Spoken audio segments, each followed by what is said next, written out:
Khalilur Rahman, Bangladesh, 99.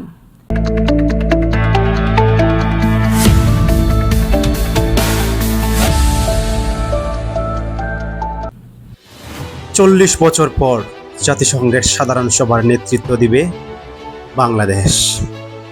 Khalilur Rahman, Bangladesh, 99. জাতিসংঘের সাধারণ পরিষদের সভাপতি নির্বাচিত হলেন বাংলাদেশ পররাষ্ট্রমন্ত্রী খলিলুর রহমান।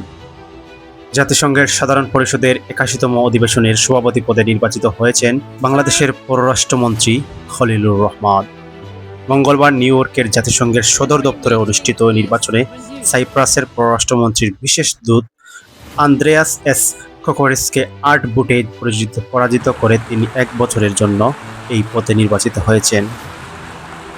এই বিজয়ের মধ্যে দিয়ে আন্তর্জাতিক অঙ্গনে বাংলাদেশের প্রতি জাতিসংঘের সদস্যগুলোর আস্থা, গ্রহণযোগ্যতা ও ক্রমবর্ধমান কূটনৈতিক প্রভাবের সুস্পষ্ট প্রতিফলন ঘটেছে বলে জাতিসংঘের বাংলাদেশের স্থায়ী মিশনের এক সংবাদ বিজ্ঞপ্তিতে বলা হয়েছে।